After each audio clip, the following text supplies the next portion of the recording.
today we're going to be talking about practice area 6, celebrate volunteer impact. So reflecting impact motivates volunteers and is critical to retention. Showing the value of your volunteers to key stakeholders is essential to grow support for your volunteer program. So the principles are not in any order of importance, they're all kind of equal. Principle 1, volunteer contribution and impact is acknowledged and celebrated in ways that are meaningful to the volunteer. An organisation recognises the role of the volunteer and their contribution and impact.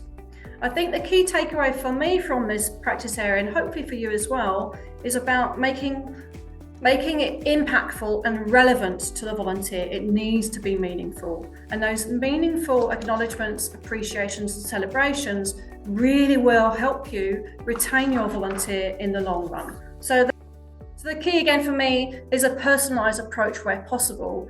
Now, that obviously has to work with your reality, doesn't it? Some of you might be managing many hundreds or potentially thousands of volunteers. So it's got to be realistic for your context. But from my own experience, getting to know my volunteers, even as groups of people, was really helpful to help me retain, appreciate, and respect them in a way that meant something to them. So one thing I was going to talk about was the fact that younger volunteers in particular, Gen Z and millennials, well, everyone's younger than me, so everybody under sort of 30, what they're looking for when they're volunteering is proof of impact. So it's really important, not just for younger, but if you're looking to recruit younger volunteers in particular, getting really clear on how the volunteer effort they'll put in, how it has an impact and what that impact is really helpful to help you recruit younger volunteers. And we know that they're looking for shorter amounts of time as well. So think about how can you tell those stories, perhaps from your existing volunteers, to talk about the impact that they're having by volunteering with your organisation. And also we know the main reasons people are choosing to volunteer is to contribute to the community. So if you're going to talk about those impact stories, how is it going to impact the community? That can actually really help you retain volunteers and attract new volunteers. So if you haven't yet, I do recommend you have a look at the State of Volunteering report on our website. It talks about the top 3 key motivations for why people are volunteering in Aotearoa. It's super interesting.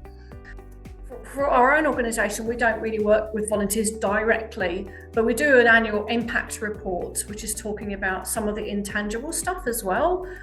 So, for example, I'm running a mentoring program at the moment, which is all volunteers, volunteer mentees, volunteer mentors. And we're reflecting, so the impact is we're measuring, which is quite intangible, quite difficult to do, but we're measuring improvements and changes to people's confidence. So the volunteer mentors are helping to increase the mentees' confidence and also their effectiveness in their role as a volunteer manager, because we're measuring that change over 6 months. That's really quite powerful, isn't it? Telling those stories and that impact as a result of someone's volunteer efforts.